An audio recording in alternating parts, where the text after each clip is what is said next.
Once all of us are manifesting, we will be entering to the next session, and the darshan is going to be starting very, very soon. And today, we are having a very special darshan where we are going to be receiving the initiation to manifesting wealth. And it's a very important darshan today, so do not miss. If you have any of your friends, your family members, anybody who's really looking to manifest wealth and have breakthroughs in those lines, please invite them for today's program. Darshan is starting in less than 30 to 40 minutes from now. So let's invite them. And now we're going to be entering to the next and most important session before today's initiation, which is where we will be understanding about what really is the ultimate wealth, how Guru's grace is the ultimate wealth.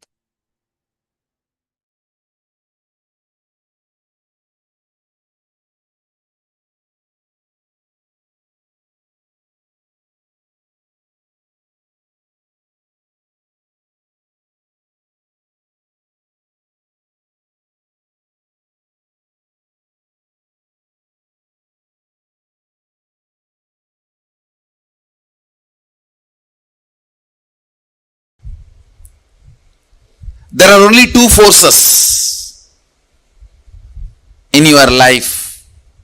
One, gravitation.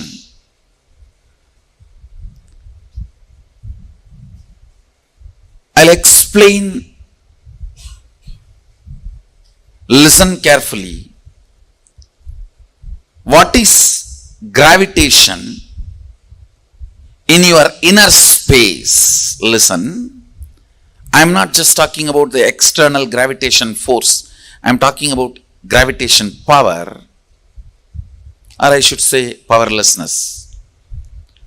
Moving with the logic of this is the past, because of that this is the way the future will be.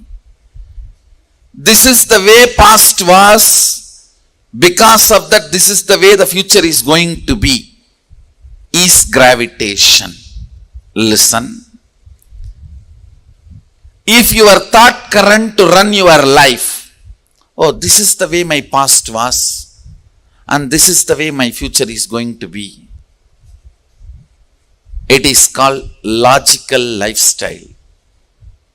That thought current is gravitation.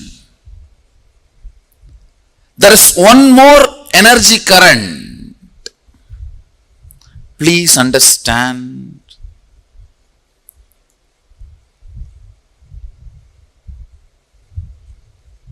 The thought current I explained. This is the way my life was, so this is the way my future will be. All of you know. That's the way you function. I call it life of logic.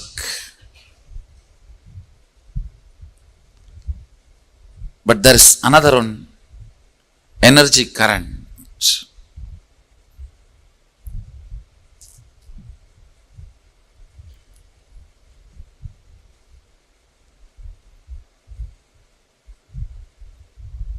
The possibility of the future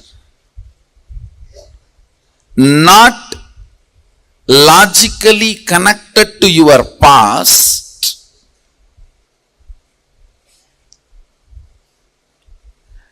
not logical continuity of your past, because of some conscious intervention.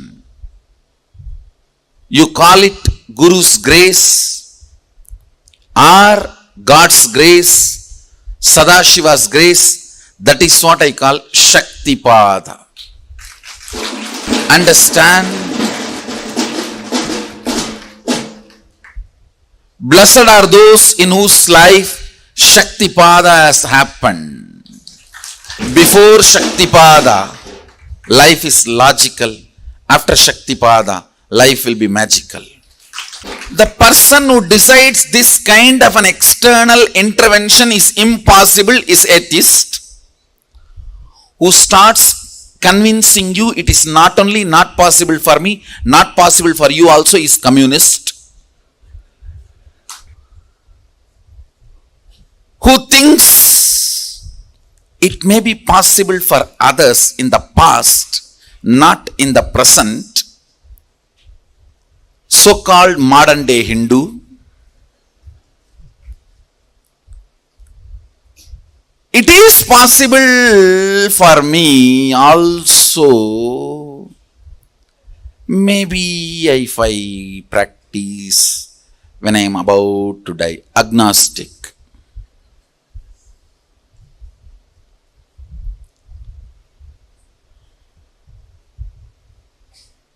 It is possible if I practice yogi. Happened, we are celebrating Nithyananda.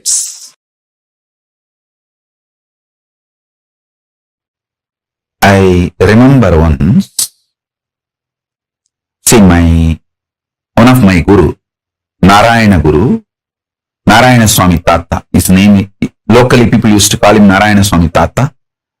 He is well known in Tiruvannamalai, especially because all the unresolved crimes by the police, the main town police station, all the police officers will come to him. All the police officers who worked in Tiruvannamalai town 30 years before, they know this Narayana Swami Tata whom I am talking about. This Tata is instrument for building a Devi temple in Tiruvannamalai police station. In Tiruvannamalai police station, inside the station, there is a Unnamulayamman temple, Devi temple. That temple was built by the police people, and this Swami, Narayana Swami, was responsible for it. And that is a separate story. I'll tell that story later. Now, you listen to this Narayana Swami Tata's Leelas and few things. All these police people will come to him for resolving all the unresolved crimes. He will use his powers and give all the details. Where that criminal is hiding, where that thief is sitting, where that stolen goods are kept. Even in the murders, he will tell very clearly who has murdered, how the murder happened, and police will go and solve the crimes. One day,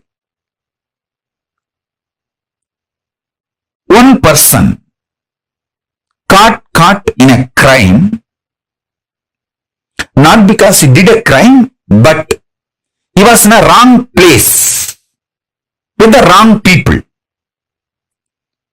So his friends took him, saying that, come on, let's go for rounds to roam around. Without telling this person they are all planning for committing a crime, they just took him like a company. But when they went there, they all committed the crime which the team committed the crime. This fellow went there without knowing that the plan was a crime. And this fellow was a devotee of this Narayana Swami Tata. Listen carefully.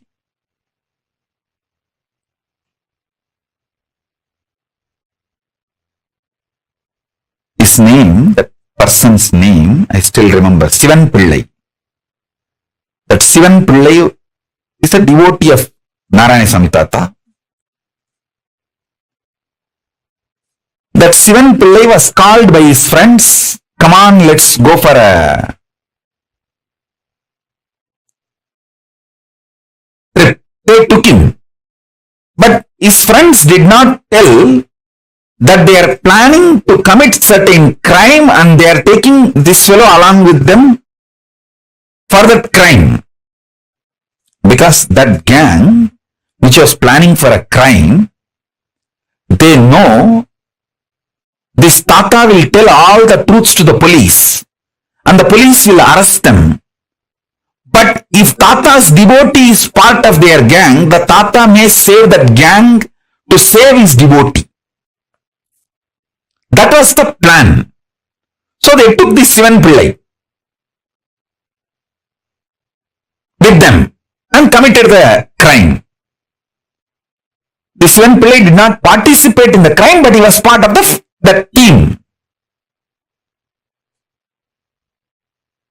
He ran back to Tata, Narayana Swami Tata, and begged him, please save me.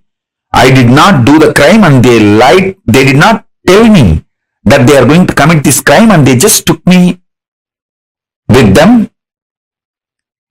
Even though I have not done the crime, but I was part of that team when the crime was committed. Tata said only one thing. All right, go and sit. He particularly mentioned one cave in Arunachaleshwara hill, in the Arunachala hill. He said, go and sit in that cave. Don't come out of it. You will get the food inside the cave. As long as the food comes to you, don't come out. Eat, stay, don't worry, don't come out. This fellow is such a obedient disciple, he went and did the same. As usual, the police came to Tata to resolve this crime. And Tata gave all the instruction and he showed all the team fellows and all of them got arrested other than his devotee.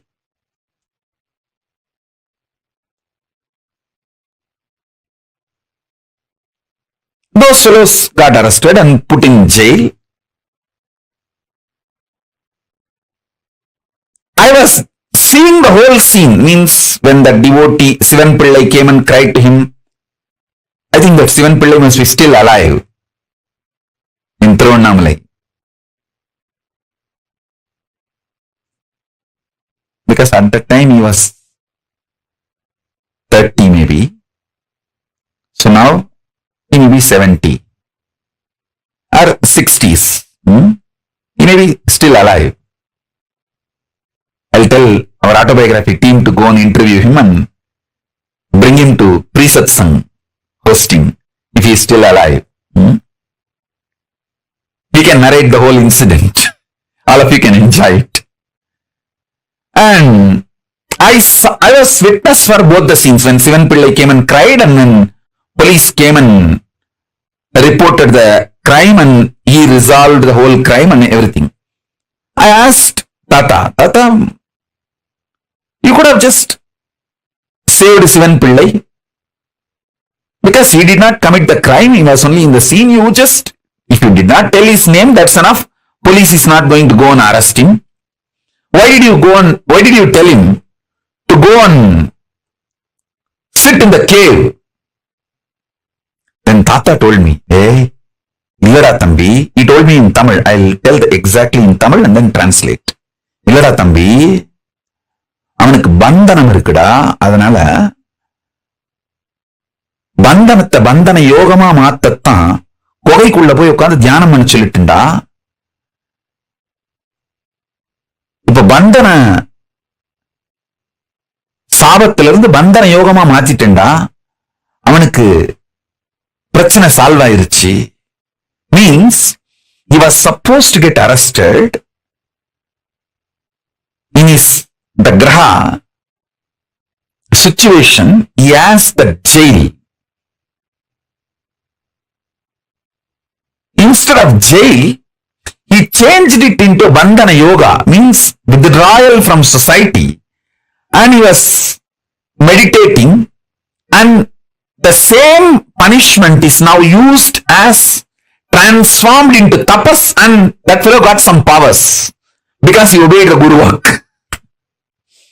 See, if he has gone to jail, he would have been physically, mentally broken, lost all the best things he had in his life. But Bandhana got converted into Bandhana Yoga by Guru's grace, and he got all the best things in the life. He got powers, blessings of the Guru, got saved from the jail, and all the other social stigma associated with it, everything. He got all the best instead of all the worst. The Guru's grace, Guru Bhakti.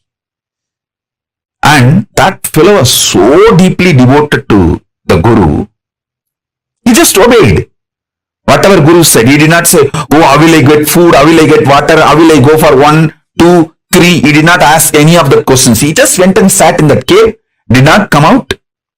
And even I don't know how many days he was there and how he managed 1, 2, 3. I know for sure after that he was very healthy. And he did not have any legal or any problem. And he started even manifesting powers because he obeyed the Guru's words. The possibility of bandhana became converted into bandhana yoga. Bandhana shapa got converted into bandhana yoga by Guru's grace.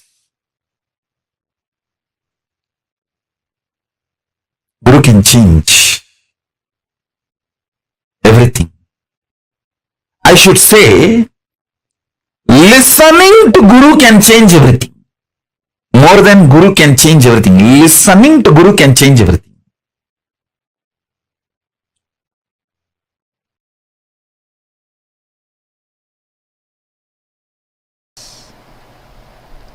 I still remember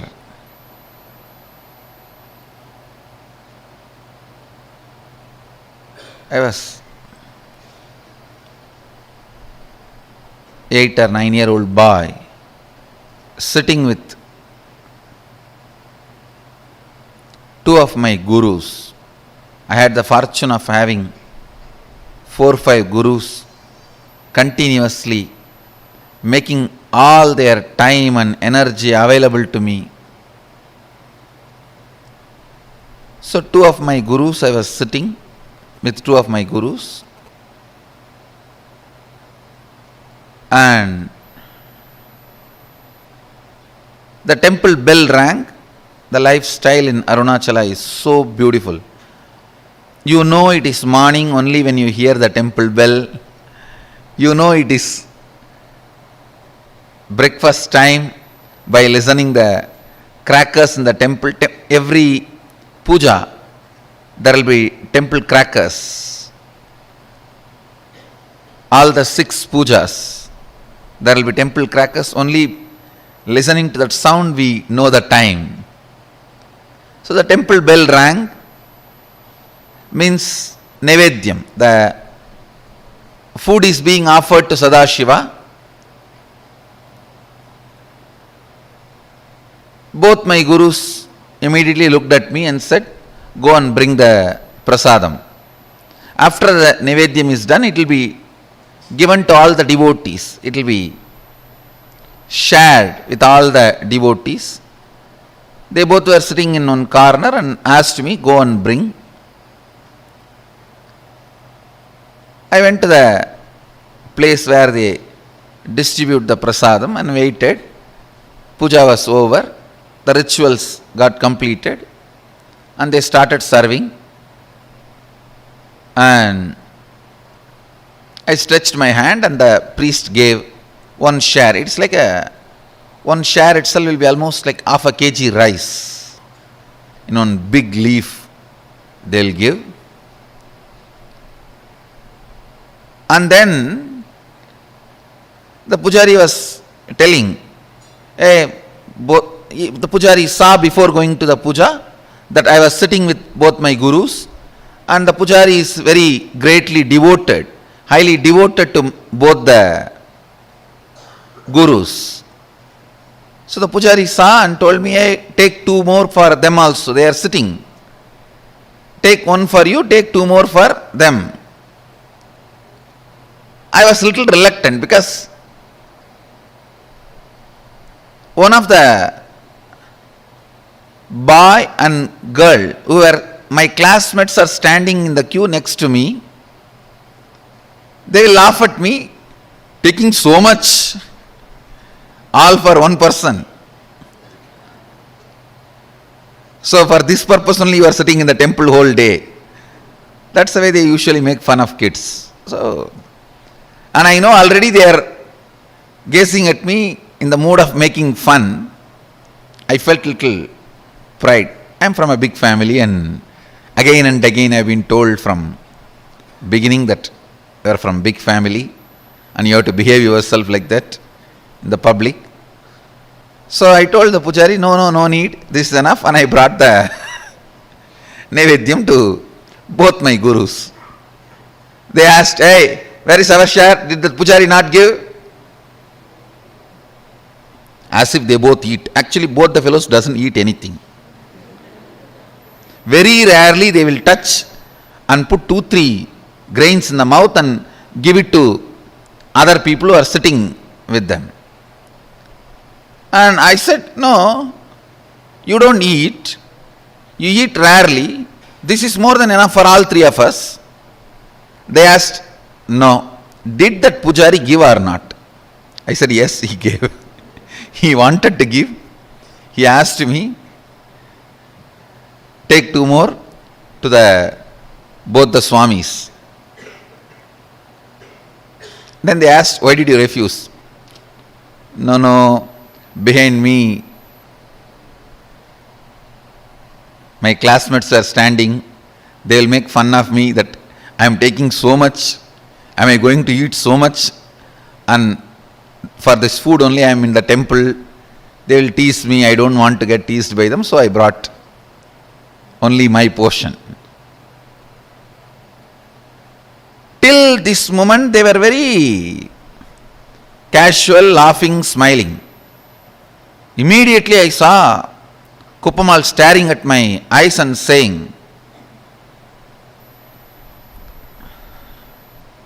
go to their shop street and beg and bring the food.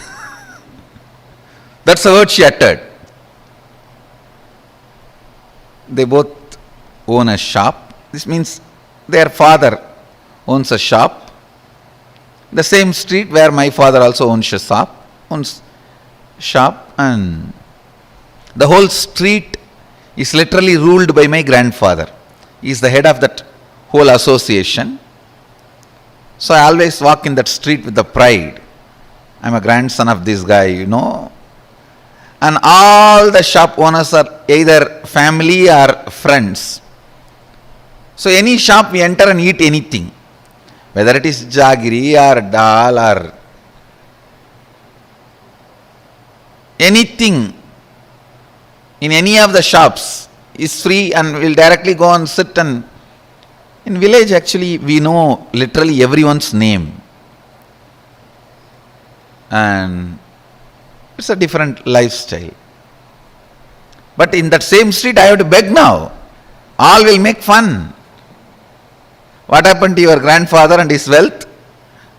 They will ask all questions and they will tell my grandfather. That is the next problem.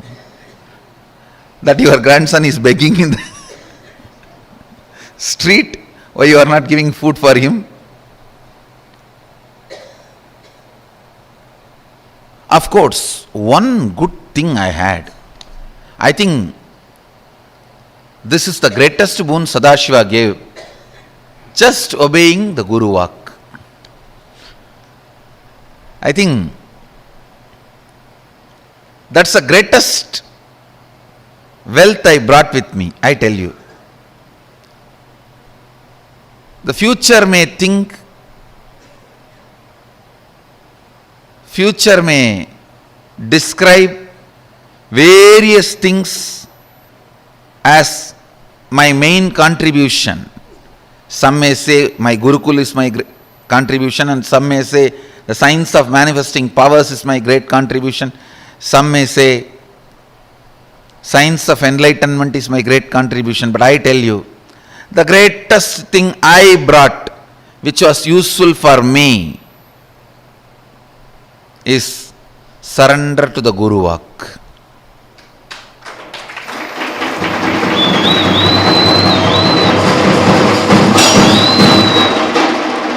If any of you feel in a very short span, in a very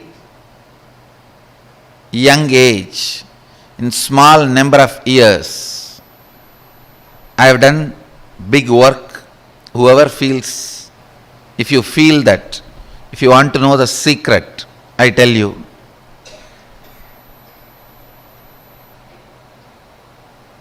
complete surrender to the Guru Vak, to the letter and spirit, that reduced lot of time wastage. The moment my Guru said, go and beg the same street, in the same shop and bring food,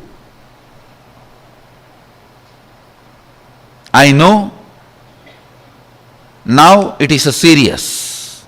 It's not casual. It's not fun anymore. It means I have done something out of my pattern or out of the context which my masters are correcting. I tell you, I stood up, straight went to that street, begged, and brought whatever I got. Naturally, all friends, family, they all gave so many things. I have to take a small pulling cart. In villages, there will not be rickshaw, the hand pulled cart. So I have to hire a small hand pulled cart to bring all the items I got as bhiksha to my Guru. So I hired a small vehicle and brought the whole thing and put it at the feet of both the Gurus, and I realized, understand, that was one of the greatest realization I had.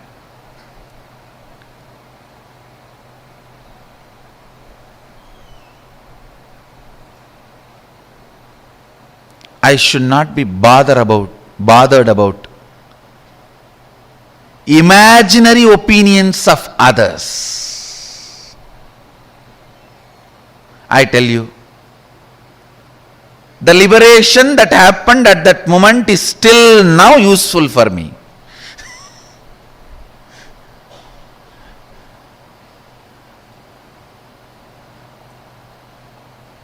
Next day I had a chance to talk to both my friends. They were asking me, hey, why were you going for bhiksha in all the shops? Did you do any prayer, or is it any divine commitment? In villages we have a habit that if somebody is sick, they pray to Venkateshwara and Kuladevata, that they will go for bhiksha and bring and offer it in the undi. Still we do that. Every Puratasi month, all the Vaishnavas, they go for bhiksha and take it and offer it to Vishnu temple, and Shaivites every Margasirsha month go for bhiksha and offer it to the Shiva temple. They asked, when both the friends asked me that, hey, did you have any prayer? Why were you begging? In the mind I was thinking, only you fellows are responsible for my begging. And only now I understand, you guys did not even have the idea which I was thinking you guys will be having. After 50, if I come out of one pattern, then what about the second pattern? That 90. Third pattern?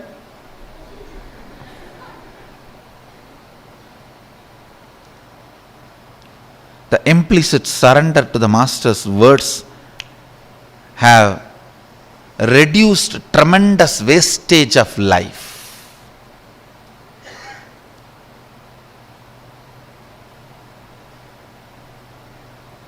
Money saved is money earned.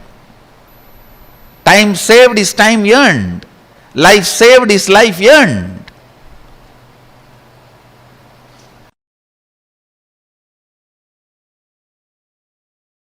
Somebody has asked me, there's one more question.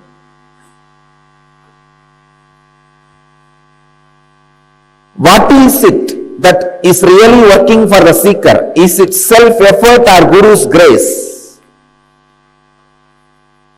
This is one of the important problems seekers face in their life. Is it Guru's grace or self-effort? If it is self-effort, why do we need Guru? If it is Guru's grace, why should we do any self-effort? I am solving this paradox, this problem once for all. Understand, you need to have self-effort to be in Guru's grace.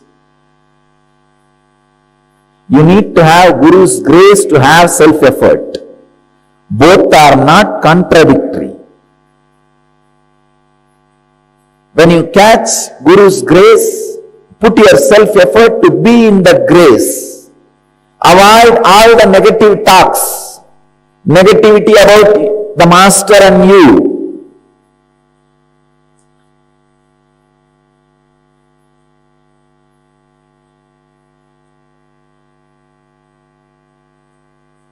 When you have the Guru's grace, take the inspiration from him and start the self-effort. When you have the self-effort, put the effort to be in Guru's grace. When you have Guru's grace, use that grace to create self-effort. You need to have self-effort to sit in Guru's grace, to be soaked in Guru's grace every day.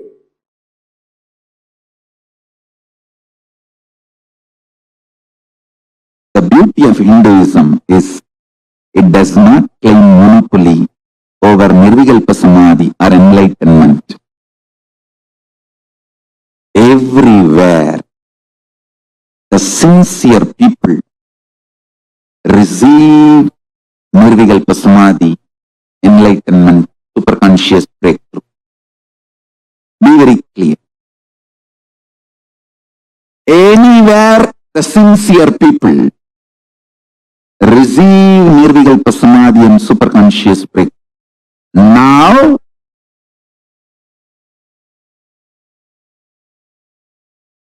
I have been sent to planet Earth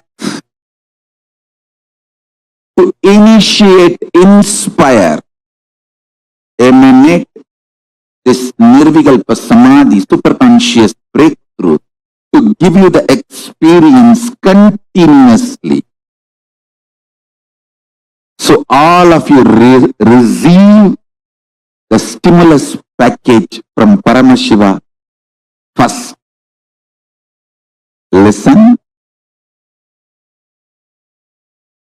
Sincere practitioners, either you practice unclutching, completion, oneness,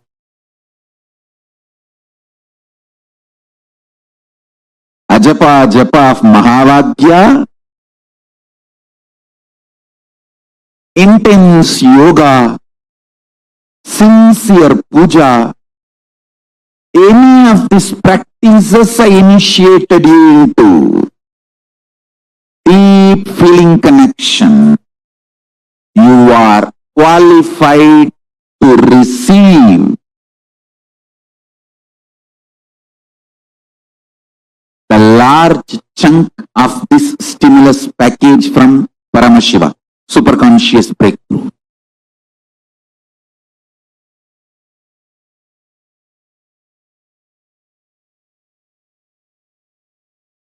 One good news is with Paramashiva there is no separate lobbying. Just if you are sincerely doing it, that is enough. It is just literally you are bombarded with superconsciousness. Paramashiva searches, seeks wherever the seekers are. He seeks the seekers and bombards them with a superconscious breakthrough.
The Guru's grace is the ultimate wealth that one can have. What Swamiji revealed just now reminded me of a very beautiful verse from Sri Adi Shankaracharya, where he sings, Shariram surupam tatha va kalatram yasascharu chitram dhanam merutulyam manaschena lagnam gurorangri padme tata kim tata kim tata kim tata kim. He sings that you can have the best of the body, you can have the most healthiest of bodies, you can have the most beautiful forms, you can have the most beautiful spouse, you can have wealth as enormous as Mount Meru, which is like, which lasts eternally. But if you do not have the mind fixed in the lotus feet of the Guru, of what use is all this? What use? What use? Such is the importance of Guru. That is why he sings that Guru's grace is the ultimate wealth. Beyond all your talents, beyond all your capabilities, abilities, everything, Guru's grace is the ultimate wealth that anybody can ever have. And all of us have an avatar himself, Paramashiva himself, who has manifested for all of us, gracing, blessing each and every one of us to experience that ultimate enlightenment. Now, very, very shortly, we're all going to be having the darshan of Keshavartha Murti form of Paramashiva, where we all receive the blessings, the initiation to manifesting wealth. Today in the darshan, any of you have any questions pertaining to um, any prayers, boons pertaining to manifesting wealth, you're stuck in debts anywhere, all these prayers you can offer to Swamiji, and Swamiji himself will be manifesting as Keshavartha Murti, form of Paramashiva, and he will be gracing, blessing all of us with the ultimate wealth, auspiciousness in all the dimensions of life. Now, every one of you that are sitting here, all the participants, we request you all to prepare get ready for the darshan. Darshan is to start very, very shortly. We request everyone to please come and settle down. Please be seated.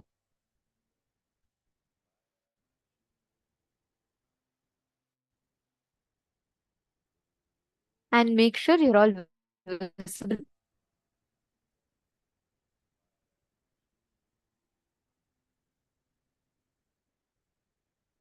And each of you can get ready to receive the darshan, the most powerful initiation for Keshavartha Murti, form of Paramashiva.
Yes. Today, during the darshan, any debts that you have, any struggle related to money that you have, ask this form of Paramashiva, Bhagavan Keshavartha Murti, all of that struggles, anywhere you are stuck, you want to manifest wealth, you want to manifest a breakthrough in wealth, all those will completely be blessed. All the boons that you ask in these areas, Swamiji himself will be blessing and attending to today.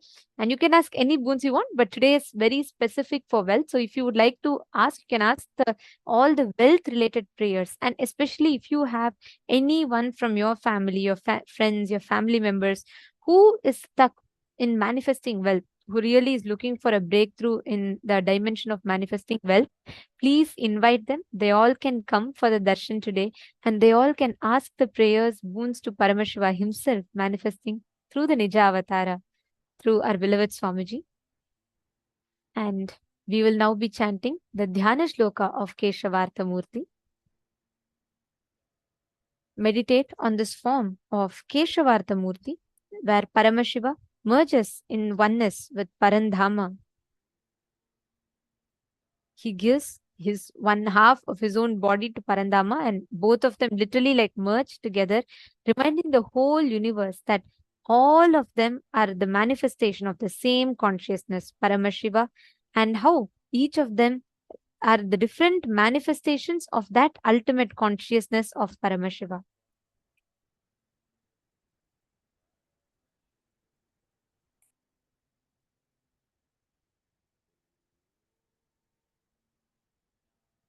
तव्यांगे विद्रुमाभं शशिधरवकुटं भस्मरुद्राक्षभूषं वामाङ्गे श्यामलाभं मणिमकुटयुतं पीतवस्त्रातिशोभम् सव्येटङ्काभयं स्यादितकरयुगे शङ्खं कौमोदिकी स्यात् किञ्चिल्ललाटनेत्रं विलसतु पुरतरः श्रीहरेर्धदेहम्.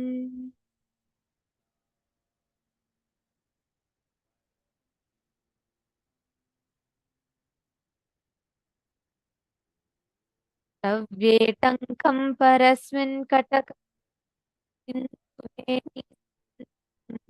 वामार्धे सत्किरीटं नीरजलनिभं व्याघ्रचर्माम्भराढ्यं फालर्धे लोचनार्धाकलितसमपदं शुभ्रयज्ञोपवीतम् हर्यर्धं नौमि शम्भुः सकलशुभकरं सर्वसम्पत्कराढ्यम्. The form is beautifully described. Right side is Shankara and left side is Parandama. Shiva, Paramashiva, is reddish in color, smeared with bhasma, having crescent moon on the Jata Juta. He is wearing Rudraksha Mala and having third eye on his forehead. Ganga is on his head. He is wearing the tiger skin with white sacred thread on his shoulders. On the left is Mahavishnu with blackish body. He is wearing the golden crown studded with jewels. He is wearing golden dress and he is wearing gold necklaces, earrings and everything. This Harihara Murti is having four hands. The right hand gracing with holding the tanka. On the left, Paramapada Vishnu Parandhama is holding his natural hand with mace and holding conch, the Shanku. This form of Paramashiva and Vishnu blesses us with all the auspiciousness, standing for eternity, gracing the whole humanity. The next is the Dhyana Shloka of Ekapada Murti. The Ekapada Murti form of Paramashiva is where he stands, merging Parandhama, Parabrahma, everything into himself. Ekapada Trimurti, Tripada Trimurti, and Ekapada Murti forms of Paramashiva.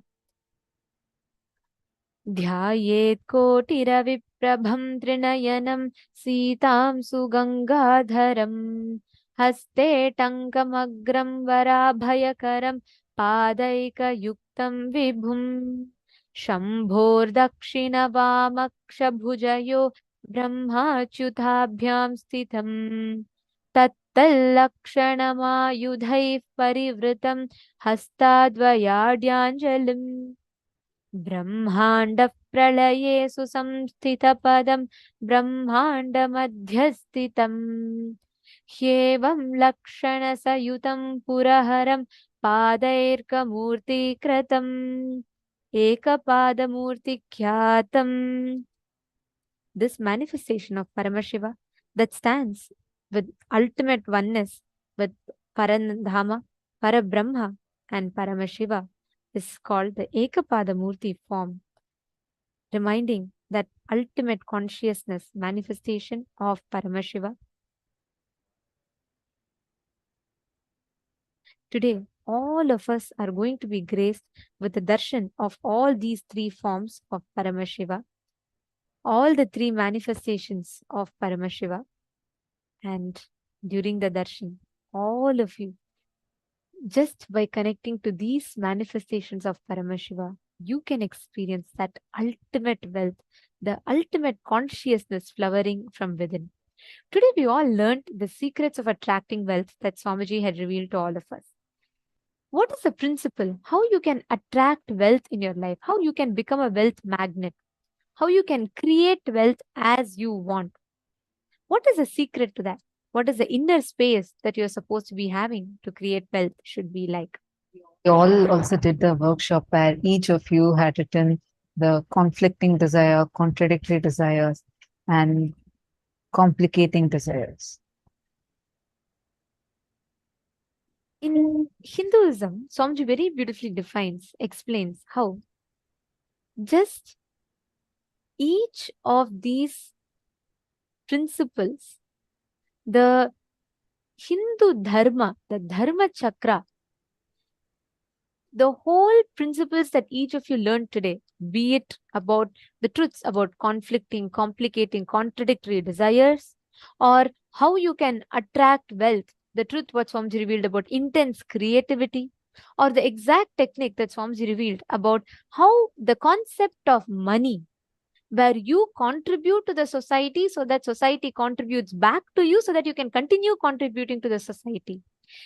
Based on all these principles is what Swamiji has established the Kailasa's economic principles, as Paramashiva himself has ordained in the Vedas and Agamas. It is with these principles that is standing as a foundation that the whole economy of Kailasa is revived by the Supreme Pontiff of Hinduism. Actually, if you see our Hindu civilization, which is the longest surviving civilization on planet Earth, has this responsibility as the source of the societal structure in Hinduism. Be it the Varnashrama Dharma, which is extremely misconstrued and which is manipulated and presented, or be it so many various aspects of the social structure.